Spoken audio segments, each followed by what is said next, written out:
भी आप जानते हैं।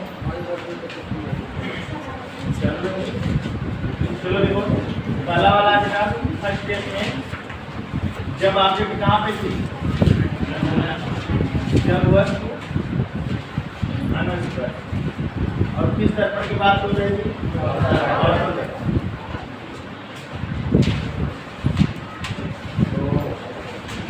यहाँ देखिए ध्यान से, ये कुछ इस प्रकार से आपका है। कौन सा दर्पण है, अवतल दर्पण है। यहाँ पे बेटा इसका सेंटर ऑफ कर्वेचर है, ठीक है, ये इसका प्रिंसिपल एक्सिस हो गया। अब अगर वस्तु, ध्यान दीजिए, वस्तु अनंत पे है तो अनंत से आने वाली समस्त प्रकाश किरणें एक दूसरे के समानांतर होती है। कैसे होती है बेटा, समानांतर होती है। तो क्या समानांतर, उनको आप करा दीजिए। कहाँ से आ रही है, तो बताइए। परावर्तन के पश्चात आप नियम पढ़े थे कि वे सभी किरणें जो मुख्य अक्ष के समानांतर दर्पण पर आपतित होती हैं, तो परावर्तन पश्चात कहाँ से जाती है, फोकस यहाँ कहीं होगा, तो इनको इस बिंदु से पास करा दीजिए बेटा, और इसका वाला भी इसी से ही पास हो जाएगा। बताओ, दोनों प्रकाश किरणें एक दूसरे को कहाँ पे काट रहे हैं। मैंने कहा था कि किसी भी वस्तु का इमेज, किसी भी वस्तु के किसी बिंदु से आने वाली प्रकाश किरणें परावर्तित होने के बाद जिस बिंदु पे काटेंगी, उसी बिंदु पे उस वस्तु के उस बिंदु का इमेज बनेगा, ठीक है ना। क्योंकि वस्तु है, उससे ढेर सारी किरणें आएंगी, सबको लाना पड़ेगा ना। तो यहाँ पे वस्तु का क्या बन गया बेटा, इमेज बन गया। और ध्यान रहे, मैंने कहा था दर्पण के सामने इमेज बन रहा हो तो वास्तविक, बोलो ये वास्तविक, और वास्तविक है तो क्या है, उल्टा। चलिए ठीक। दूसरा क्या बेटा, जब वस्तु कहाँ पे हो, अनंत और वक्रता केंद्र के बीच में। दिस इज योर दर्पण का ध्रुव, वक्रता केंद्र सी,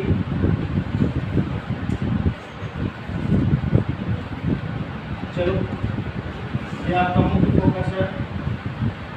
दर्पण को कहाँ, वस्तु को कहाँ रखें, इस वस्तु का नाम क्या बेटा, ए बी। क्या नाम, एक रे आप लाइट ऐसे मुख्य के समानांतर आप कुछ करो, परावर्तन के पश्चात कहाँ जाएगी, मुख्य फोकस, बोलो। और दूसरी कहाँ पे आर्थिक करा लें, मुख्य फोकस से होकर गुजार लें। कहाँ से गुजारे बेटा, तो परावर्तन के पश्चात क्या होती है, वो अंतरिक्ष के समानांतर।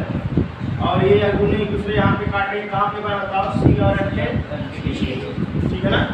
तो यहाँ पे काटे तो बताओ, इस बिंदु का इमेज यहाँ बना है, बस बना रहा है।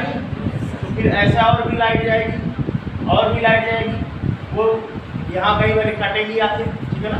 तो इस वस्तु का इमेज फाइंड करने के लिए इस बिंदु से इस मुख्य अक्ष पर आप परपेंडिकुलर ड्रा कर दीजिए, जो आपको साइज मिलेगा वही क्या होगा, इमेज साइज आप इमेज होगा। तो बिंदु ए का इमेज है, जिसको ए डैश से दिखा दें, और ये आपका बी डैश, समझ गए। इसी तरह से थर्ड कंडीशन है आपका, कहाँ पे बेटा, जब कहाँ रखते, सी पे।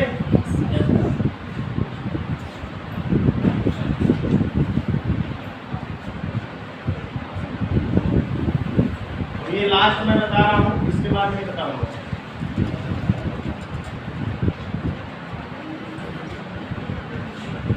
वस्तु को कहाँ पे रखना है, सी पे। देख रहे आप, लाइट मुख्य अक्ष के समानांतर, परावर्तन पश्चात दूसरी रे आप लाइट मुख्य, है ना। फोकस की डिस्टेंस हमने कुछ गलत तो नहीं ली है, गलत है बेटा। चलो ये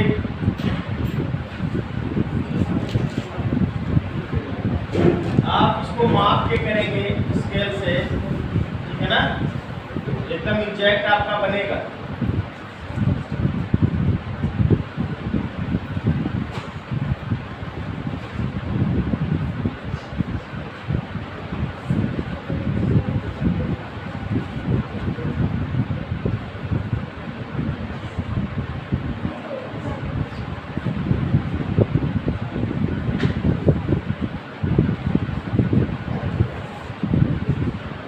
ठीक है, ये ए है, ये बी है,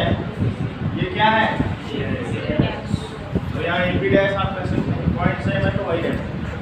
समझ गए कि नहीं? फिर ऐसे ध्यान दीजिए, अब देखो वस्तु के सेम आकार का बना है, वस्तु को और जब बीच में लाओगे तो इमेज पीछे शिफ्ट हो जाएगा। जितना ज़्यादा नज़दीक लाओगे दर्पण के, अवतल दर्पण के सामने वस्तु को, इमेज उसका क्या पीछे की ओर शिफ्ट होता चला जाएगा। लेकिन एक ऐसी कंडीशन आएगी जब वस्तु कहाँ पे हो, दर्पण के लूप पी और एफ के बीच में लाओगे तो इमेज इधर इस साइड बन जाएगा। वो कंडीशन में दिखा दे रहा हूँ आपको, ठीक है, लास्ट वाली जो। तो जो छठा नंबर था आपका, जब वस्तु कहाँ पे रखी हो, ये सब आप क्लास 10 में पूरी तरह से पढ़े। बोलिए,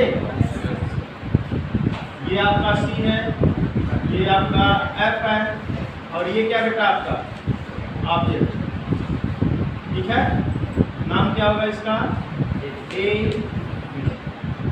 अब एक रे ऑफ लाइट कहाँ पे इंसिडेंट कराता हो, पोल पे। जितने एंगल से इंसिडेंट करेगी उतने एंगल से क्या होगी, यही नियम है ना, रिफ्लेक्ट करेगी। और एक रे ऑफ लाइट को कहाँ पे ऐसे इंसिडेंट करा दो बेटा, इस पे नॉर्मली इंसिडेंट करा। तो अगर ये नॉर्मल इंसिडेंट हो, इसका क्या मतलब है, ये वाला पॉइंट इस पे जी जाकर के रिटर्न हो जाएगी, और कहाँ से जाएगी, सेंटर ऑफ कर्वेचर। अब बताओ, एक यहाँ से अब इंसिडेंट करने के बाद ये रिफ्लेक्ट कर दिया ऐसे। अब रिफ्लेक्ट होने के बाद ये वाली भी रिफ्लेक्ट हो रही थी, दोनों एक दूसरे से दूर जा रहे हैं। क्या हो रही है, क्या ये दोनों परावर्तित किरणें एक दूसरे को आगे काटेंगी, नहीं काटेंगी। इनको क्या किया जाए, पीछे बढ़ाया जाए। क्या किया जाए बेटा, पीछे बढ़ाया जाए, इस प्रकार से कुछ।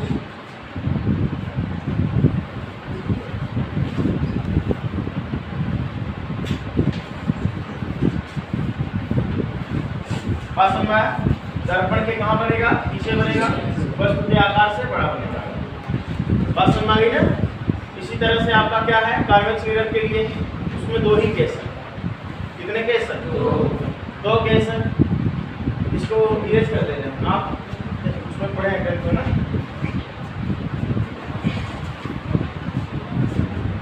समझ में आया कैसे इमेज बन रहा है? ये इसलिए बता रहे हैं कि अभी हमको मिरर फार्मूला पढ़ना है, तो आप उसमें इमेज बनाने में आपको कोई दिक्कत ना हो कि ये नहीं सर ये कैसे बन गया, ये आप अंदर अपने कोई डाउट ना रखें। हो गया?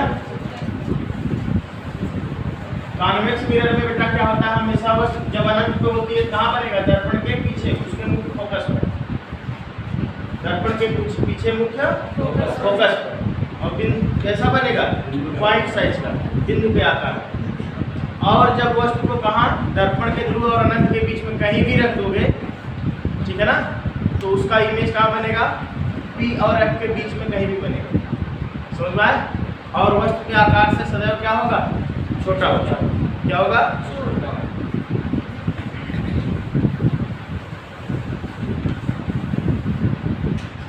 देख लीजिए,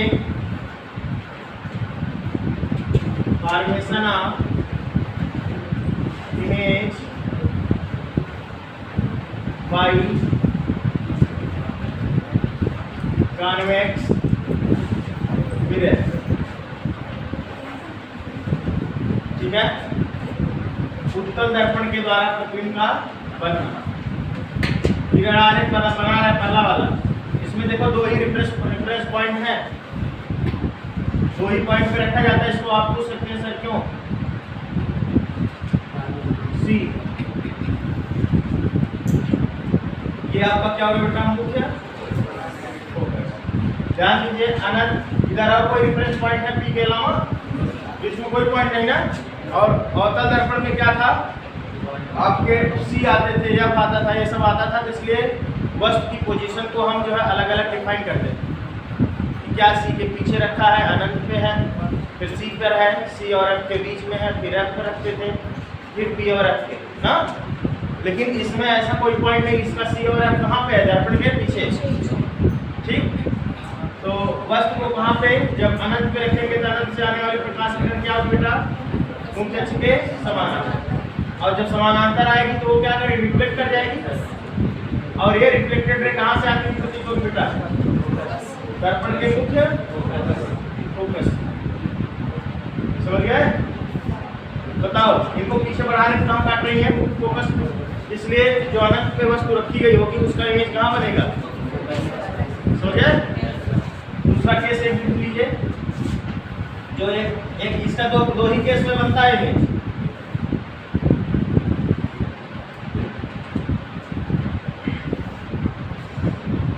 कहीं भी रख दो क्या बेटा? कहीं भी रख दो। कहाँ? P और अनंत के बीच में कहीं भी रख दो। ये क्या होगा आपका? F और ये क्या होगा आपका? C। ध्यान दीजिए, ये क्या करेगी बेटा? रिफ्लेक्ट कर जाएगी। बोलो। और रिफ्लेक्टेड रे कहाँ से जाती है प्रतीक होगी? F। और दूसरा P पे इंसिडेंट करा दो और ये उसी एंगल से रिफ्लेक्ट कर जाएगा। और ये रिफ्लेक्टेड रे कहाँ से आपकी कुर्सी थोड़ी पीछे बढ़ाइए, ठीक है ना? ये और ये एक दूसरे को कहाँ? इस पॉइंट पे इंटरसेक्ट कर रहे हैं। ये पॉइंट अगर A है, ये B है, this point is A dash and this point is B, जो कि वस्तु AB का क्या होगा? इमेज होगा, प्रतिबिंब होगा, जो सीधा और आभासी आभासी है ना? लग रहा है नहीं यहाँ पे ऐसा काट रही, सच में काट रही, क्या पता? सच में काट रही तो क्या होता? और यहाँ पे लेकिन ऐसा वो फील हो रहा है, प्रतीत हो रहा है, नहीं काट रही, आइडियल हो रही है। ठीक है? ये दो केस हैं। तो आपका जो अब आप हेडिंग करेंगे मिरर फार्मूला। क्या हेडिंग करेंगे बेटा? यहीं से आपको पढ़ना है, ठीक है? ये सारी चीजें आपको क्लास 10 में आप सब पढ़े हैं। हेडिंग कर लीजिए दर्पण सूत्र।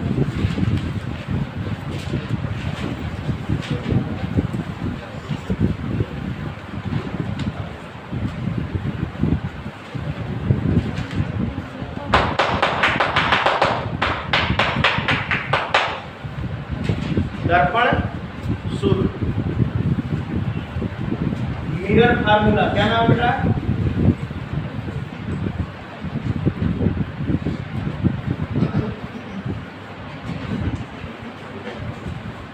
पहले किसके लिए निकालें? कॉनकेव मिरर के लिए, कॉन्वेक्स, रियल इमेज की इमेजिनरी? रियल के निकालते हैं, फिर वर्चुअल के लिए देखते हैं, फिर उसके बाद कॉन्वेक्स का भी देखते हैं। कॉन्वेक्स में हमेशा हर एक कंडीशन में इमेज कैसा बनता है? वर्चुअल बनता है ना? लेकिन इसमें दोनों बनाता है। कौन? कॉनकेव। सुन में? तो for concave mirror, concave mirror, mirror formula बेटा किसके लिए? अवतल दर्पण के लिए। लिख लीजिएगा, अवतल दर्पण के लिए।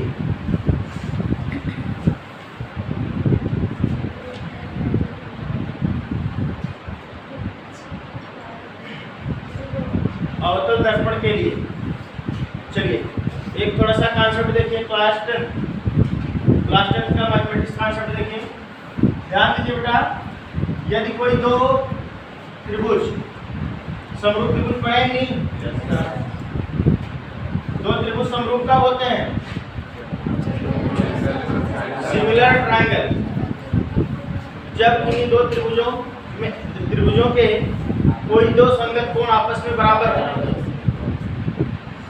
जब दो बराबर होंगे तीसरा अपने आप बराबर हो, ठीक है? तब ऐसे त्रिभुज क्या कहे जाते हैं बेटा? समरूप त्रिभुज कहलाते हैं, ठीक है? और जैसे सपोज करो, मान लीजिए कोण आपका क्या है? ये A है, ये B है, ये C है, ये P है, ये Q है, ये R है। कोण A बराबर किसके? कोण P के, और कोण B बराबर कोण Q के, ठीक है ना? तीसरा अपने आप बराबर हो जाएगा, ठीक है ना? तो ये दोनों त्रिभुज आपस में क्या होंगे? समरूप। और समरूप त्रिभुजों की प्रॉपर्टी है कि उनकी संगत भुजाओं का अनुपात आपस में बराबर होता है। संगत भुजाएं जैसे P और Q, तो आपका आंसर PQ बटा क्या? AB। बोलो। फिर उसके बाद QR बटा, बोलिए, BC। और क्या? PR बटा, समझ गए? ऐसा ये प्रॉपर्टी है किसकी? समरूप त्रिभुजों की। याद रहेगा? आओ इसमें देखते हैं। ये आपके पास क्या है? कॉन्केव मिरर है बेटा, जिसका ध्रुव कहाँ पी है? बोलिए, मुख्य अक्ष। ये आपका सेंटर ऑफ कर्वेचर है। ये आपका क्या बेटा? मुख्य फोकस। वस्तु को हम यहाँ पे रख दे रहे हैं सी के पीछे। कहाँ पे रखे हैं? सी के पीछे। तो इसका प्रतिबिंब का परिणाम दिखाएं किरण आरेख द्वारा। पहले दिखाइए और सुनिए। वस्तु को सदैव दर्पण के किधर रखना है? बाईं तरफ रखना है, ठीक है ना? तो एक रे क्या करी बेटा? मुख्य अक्ष के समानांतर आई, जो परावर्तन के पश्चात कहां से गई? मुख्य फोकस। इस वस्तु का नाम क्या है बता दीजिए? दूसरी रे ऑफ लाइट कहां से पास करा दे? सी से। चलो सी से पास करा देते हैं। अब बताओ, सी से आने वाली प्रकाश किरण परावर्तन के पश्चात सेम पाथ से होके जाती है। ऐसे आई है और ऐसे, समझ गए नहीं? बताइए, ये क्या हो गया? A B C. इस पॉइंट का नाम क्या होगा बेटा? A dash. बताइए, कहां से रे आई? दोनों रे आई ए से ना। तो ये जो पॉइंट है कटा है इंटरसेक्टिंग पॉइंट, ये किस पॉइंट का इमेज है? ए डैश, ए का। और नाम क्या होगा इसका? ए डैश। और पूरी वस्तु का इमेज फाइंड करने के लिए क्या करें? इस बिंदु से कहां पे? मुख्य अक्ष पे लंब डाल देंगे और ये जो पॉइंट होगा बी डैश होगा, मींस बिंदु बी का इमेज होगा। समझ गए? मतलब वस्तु ए बी का प्रतिबिंब कौन हुआ? ए डैश। क्लियर है? चलो दूसरा, एक रे ऑफ लाइट आपको कहां पे? पी पे इंसिडेंट करा दीजिए, ठीक है ना? कहां पे इंसिडेंट कराइए? पी पे बेटा। और जब पी पे इंसिडेंट होगी तो रिफ्लेक्शन के बाद कहां जाएगी?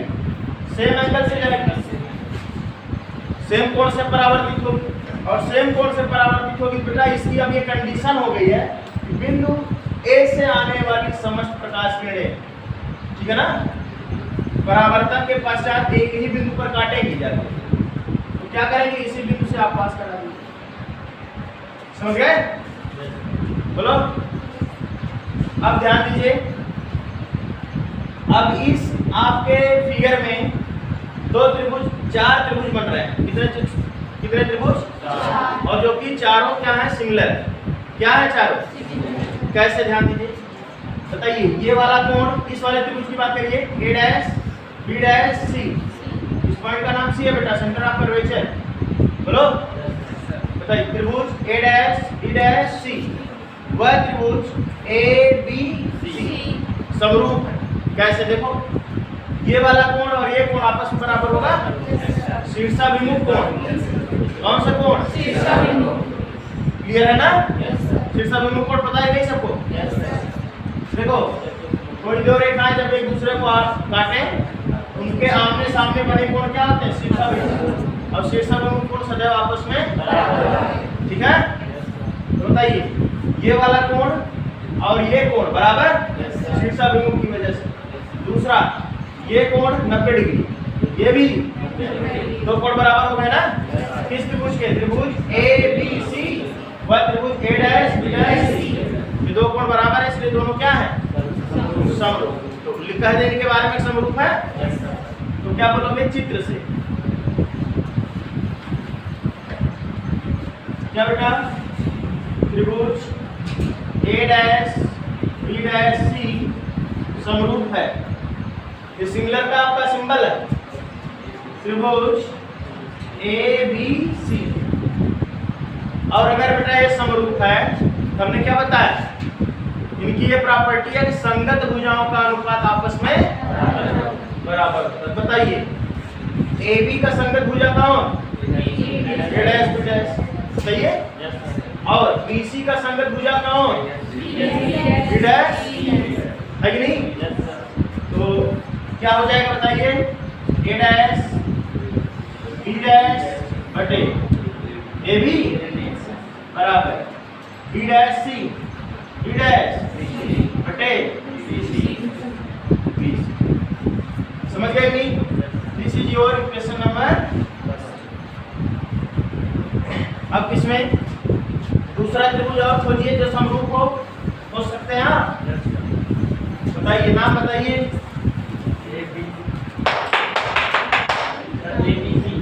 देखिए इस वाले त्रिभुज को देखो बेटा, ABP ये दिख रहा है, बोलो। एक त्रिभुज ये हो गया। दूसरा जितना कोण ये है बेटा, मैंने कहा सेम एंगल से क्या होती है, रिफ्लेक्ट हो जाती है। भाई परावर्तन का नियम ये है कि आपतन कोण परावर्तन कोण के बराबर है। तो ये कोण I, ये कोण R, I बराबर R होता है। दूसरा ये वाला त्रिभुज देखो, A', B', P, त्रिभुज ABP व त्रिभुज A', B', P दिख रहा है नहीं? A', B', P ये त्रिभुज आपस में क्या है, कैसे देखो, इस वाले त्रिभुज का ABP त्रिभुज का एंगल I ये वाला कोण बराबर है इस वाले कोण के, परावर्तन के नियम से भाई। दूसरा ये 90 अंश है, ये भी 90 अंश है, समझ गए? दो कोण बराबर हो गया ना, और जब दो कोण बराबर हो गया तो त्रिभुज क्या हो गया, समरूप हो गया। ठीक है, क्या बोलोगे? पुनः है कौन से बेटा त्रिभुज, नाम बता दीजिए। A', B', C समरूप है त्रिभुज ABP, समझ गए? और अगर समरूप है संगत भुजाओं का अनुपात बराबर हो तो बताइए A', B' बटे A equal to B', PB' बटे PB। समझ आ गया? This is your equation number. ठीक है, अब बताओ समीकरण 1 और 2 से देखो। समीकरण 1 से देखो A', B' बटे AB का मान क्या है बेटा, ये है, और यहाँ भी A', B' बराबर इतना। समीकरण 1 और 2 से हम कह सकते हैं ना, ये वैल्यू बराबर होगी, क्लियर है? तो बोलो समीकरण 1 व 2 से क्या होगा बेटा, B', C बटे BC इक्वल्स टू, समझ गए? चित्र से जरा ध्यान दीजिएगा। B' C क्या डिस्टेंस होते हैं हमको पता नहीं, हम तो केवल जानते हैं क्या क्या डिस्टेंस पता है, PC पता है, PC मतलब रेडियस ऑफ कर्वेचर। बोलो आपको तो यही पता है, दर्पण के ध्रुव और वक्रता केंद्र के बीच की दूरी पता होती है आपको, है ना? और क्या पता बेटा, दर्पण के ध्रुव और उसके मुख्य फोकस के बीच की दूरी, और वस्तु एक चीज और पता है, वस्तु की दूरी पता है। क्या पता है? ठीक है ना? और क्या पता है? प्रतिबिंब की दूरी पता है। क्या पता है? तो ध्यान रहे, वस्तु की दूरी को U से और प्रतिबिंब की दूरी को BC से और उसके वक्रता त्रिज्या को R से, मुख्य फोकस को इससे डिनोट करते हैं। क्लियर है? आगे बताइए हमको छोटा सा साइन कन्वेंशन रूल, क्लास 10 में भी आपने पढ़ा है, एक बार यहाँ से सुन लीजिए। हमने कहा था समस्त दूरियां जो दर्पण के ध्रुव के बाईं ओर मापी जाती है, ठीक है ना, वो क्या ली जाती है, ऋणात्मक चिन्ह के साथ रखी जाएंगी, और जो उसके दाहिनी मतलब किरण, आपतित किरण की दिशा में ही मापी जाए, धनात्मक दिशा में मापने का मतलब क्या है, दाहिनी तरफ। समझ गए? आओ चित्र से जरा देख के बताओ, B', C कहाँ बेटा, B', C, इसको हम क्या लिख सकते हैं बताओ, जरा ध्यान से बताइएगा। आप कह सकते हैं सर PC में से इतना माइनस कर दीजिए, बोलिए यही बचेगा, बोलिए PC, फिर से समझो, B', C कितना, B', C यही है, तो आप क्या कहोगे सर, यहाँ से लेकर यहाँ तक ये डिस्टेंस, इतने पूरे में से इतना माइनस कर दें, यही बचेगा। बोलो क्या आप इसी को ऐसा नहीं लिख सकते, PC माइनस PB', बोलिए। और बटे BC, BC कहाँ बेटा, ये रहा। BC को क्या लिख सकते हैं, ध्यान दीजिए, देखो यहाँ से लेकर के यहाँ तक PB में से BC को घटा दो, BC बच जाएगा। तो क्या बोलोगे, PB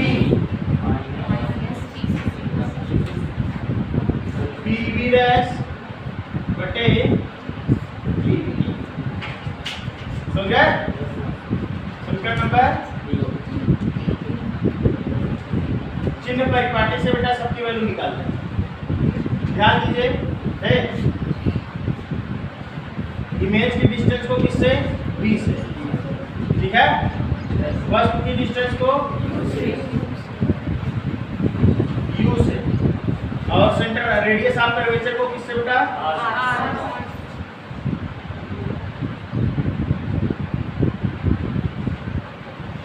R, है ना। तो चिन्ह परिपाटी से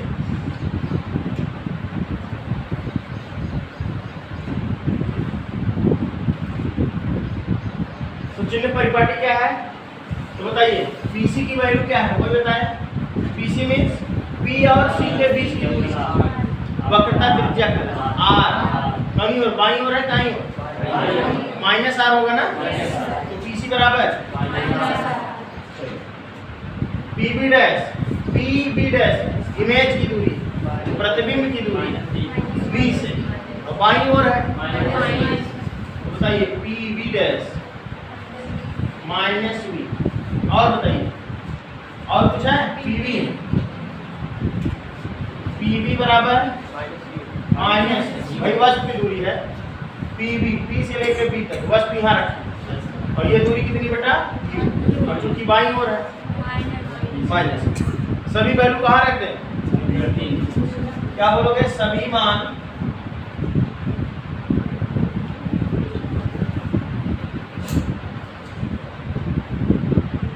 तीन में रखने पर, तो रखिए बेटा क्या आएगा, PC value minus PB value minus V, PB dash है ना। और बेटे PB वैल्यू बताएं, माइनस U और माइनस R, है ना। Which is equals to PB dash minus V by minus से, देखो माइनस माइनस प्लस हो गया ना, ये भी प्लस हो गया, तो प्लस वाला पहले लिखते, माइनस वाला बाद, कोई दिक्कत है, क्या जाए बेटा, B माइनस बटे R minus equal to V बाई, क्रॉस मल्टीप्लाई करो, क्या कर दो, करो। देखो इसका मल्टीप्लाई इसमें, तो VU बोलो minus RU equal to VR, ठीक है। VU वाला एक तरफ कर लो, ये वाला देखो, VU ये है, और ये इधर गया तो प्लस 2VU, है ना। देखो 2VU बराबर VR, ये वाला इधर आया तो समझ गया नहीं। और समझो इसमें क्या कॉमन, R कॉमन, नहीं फिर काम करो, अब UVR से दोनों पक्षों में भाग दे दो, तो 2VU बटे UVR बराबर VR बटे UVR,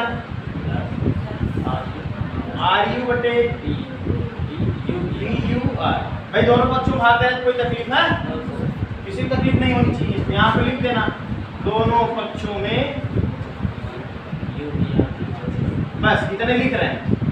अब आपका दिमाग खुला होना चाहिए कि हाँ आगे हमको आगे क्या लिखना है, समझ गए। VU से कैंसिल हो गया, और बताओ VR से, RU से, समझ गए। तो क्या बचेगा, 2 बटे R इक्वल टू, आगे बताइए, 1 बाई U ठीक है। इधर देखिए, चूंकि R बराबर 2R, बोलिए, तो F को इधर भेजते हैं, R बाई F क्या होगा बेटा 2, तो R को इधर भेज दे, तो 1 बाई F कितना होगा 2 बाई R, तो 2 बाई R की जगह 1 बाई F रख दे, बोलो बेटा, छोड़ो जाने, R इक्वल टू 2F होता है, 2/2F, 1 बाई 2 से 2 क्या आ गया,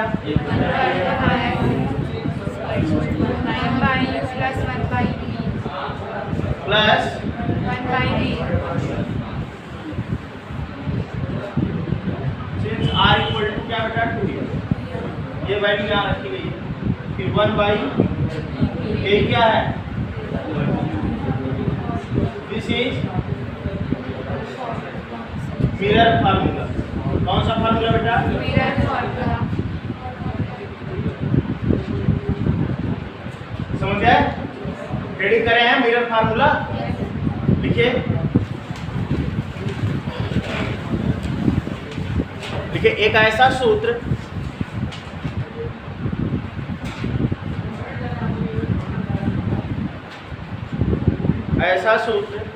जो वस्तु की दूरी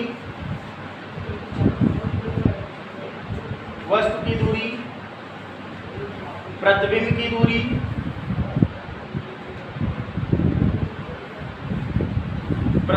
दूरी तथा दर्पण के फोकस दूरी के बीच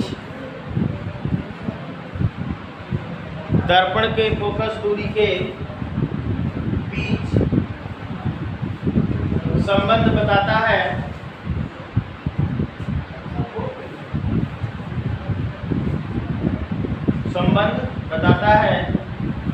उसे कौन सा सूत्र कहते हैं बेटा, उसे दर्पण का सूत्र कहते हैं। और यह सूत्र क्या है, ये वाला 1/F equal to 1/U plus 1/V, ठीक है, ये हो गया। अब यहाँ पे ये फिगर आप बना के नीचे लिख देंगे एक लाइन, चित्र में अवतल दर्पण के द्वारा किसी वस्तु का वास्तविक प्रतिबिंब बनना किरण आरेख द्वारा दिखाया गया है, फिर उसके बाद पूरा कंप्लीट छाप लेना, समझ गए ना, बोलिए। आज यही तक, अगली क्लास जो है कॉन्वेक्स मिरर के लिए होगी, उसके लिए भी देख लें क्या दोनों दर्पण के लिए दर्पण सूत्र समान है कि अलग अलग, ठीक है ना, नोट कर लीजिए।